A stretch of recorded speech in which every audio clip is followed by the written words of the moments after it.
Winnipeg born and raised artist Hayley Gene Penner nominated for Songwriter of the Year Non-Performer at the 2026 Juno Awards. And Hayley joins us in the studio. Thank you so much for coming in. Oh my gosh, my pleasure. I'm already having the best time. I shouldn't be surprised, but you knew every word of all three songs that we just played. This is a big year, huge year for you. Like, I have to mention, behind the scenes here, Please.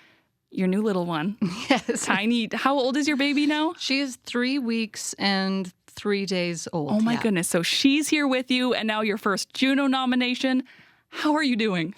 I really feel amazing. This is the first non-medical outing that we've gone on. They've just been pediatrician appointments other than this. So I'm very happy that my partner is there holding her, that she's chilling. She's not trying to get milk out of him because, she won't get any.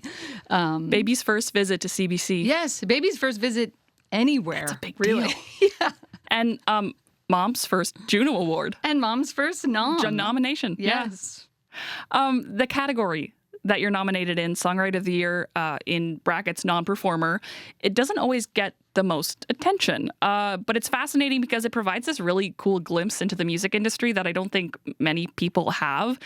What's it like to receive a public accolade for something that's usually so behind the scenes? Yeah, it feels amazing. It's such a strange, it is such a strange, behind the scenes, is it a real job? It usually feels like it isn't because, especially in LA, when I'm going into these sessions, you're just you go to a random location with a random producer or a random artist, and sometimes you write for years with an artist and nothing ever comes out. So it's the songwriting is such a strange industry that I didn't even know existed kind of before I started doing it. So to be publicly, celebrated in this way or nominated in this way is really, significant. I'm very honored and excited. Can we talk about Lily Allen? Of course we can. Okay, if listeners don't know, I want to provide just a little glimpse into her and her career on this album. She's an English artist and actress whose latest album, West End Girl, it's not only critically acclaimed, but it kind of acts, I would say, as an insider look into a tabloid-level divorce. She splits with actor David Harbour. Pitchfork describes it as having the harrowing feel of a victim impact statement. And you're nominated for this Juno in part because you have writing credits on this album. How do you come in as a songwriter on a project that's so personal to someone else? Delicately, I would say. It's as much what you don't say and what you do say in sessions like that, because sometimes the job of a writer is to be, really hands-on and offering the concept and offering a ton of lyrics or but sometimes it's sort of stepping back and being I have a friend who called it being a midwife, being a sort of just hands if hands are needed. And I feel with her, because she's such an established artist, she's an incredible writer, an incredible vocalist, an incredible lyricist. So as much as it was writing is both writing and also not messing up the vibe. And with her, it was kind of both. Just don't get in the way and be there when you're needed, and step in when you're needed. How much time did you spend with her? So it was just 2 days. Wow. They were my first 2 sessions of last year of 2025, basically this time, maybe January 10th or 11th of last year. And we had 2 days. The first day we did West End Girl. The second day we did Ruminating. And then that was it. That's fast. It was really fast. And it's really unusual because you can kind of work with artists for a long time and sometimes things just get shelved. They never come out. And with her, she just had such a clear vision. And she came in with, I think, 15 song titles and was just this is what we're doing today. This is the piece of the story that we're missing. And for a writer, that's the most incredible gift because you're not looking. What about this? Yeah, what about this idea? And it makes it so easy. Not easy, but it makes it clear what your job is when the person comes in with that kind of vision. Right. Yeah. And the album's doing really well. So many people are talking about it. What's it like as someone who has a songwriting credit to see the success of an album that you played a part in, but your name's not on the cover of the album. No, like nor should it be. What's that feeling like to see that success and know that like you had a hand in it?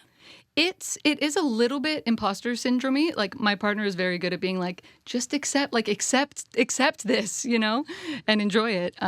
But it is like, because it's so her, and I'm so grateful to have been a part of it. That I'm trying to just like lean back and be like, yeah, that my career leading up to this moment is what got me in the room in the first place, and just trying to enjoy it. So yesterday on the show, we spoke to Alexa Dirks. Oh, yes. Begonia, of course, whose album Fantasy Life is up for Adult Alternative Album of the Year. And when I asked her about her plans to attend the show in Hamilton, you came up. Oh. So we'll take a listen here.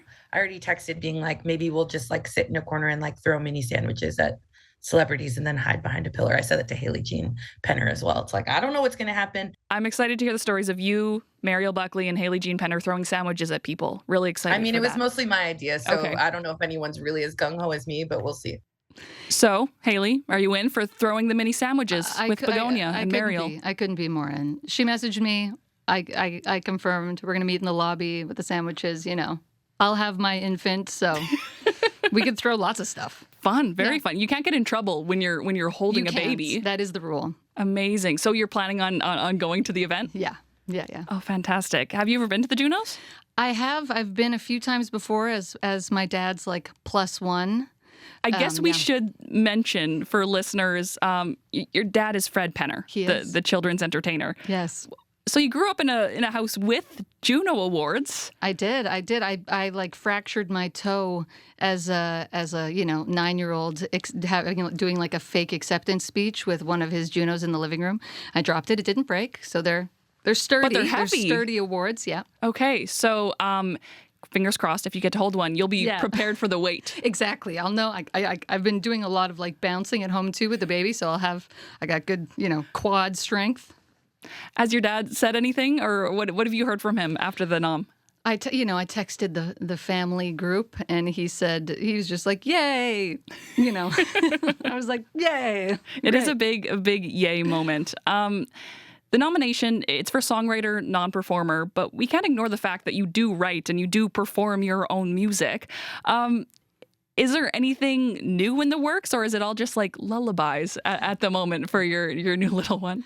Yeah, there isn't anything new like coming up necessarily, but I just put out an EP sort of about like becoming a parent, and they're not quite lullabies. They're about like the terror of like the responsibility of keeping a person alive, for the most part. But yeah. Yeah, well, something will be coming up. That's the nature of the thing. You just get a call, and then I'm like, okay, I'm doing that now. Hayley, it's been such a pleasure having you here in the studio. Congratulations again for so many things, for your new family member, the Juno nomination. Thank you. Thank you so much. Hayley Gene Penner is nominated for Songwriter of the Year Non-Performer at the 2026 Juno Awards. The award show takes place on March 29th in Hamilton, Ontario.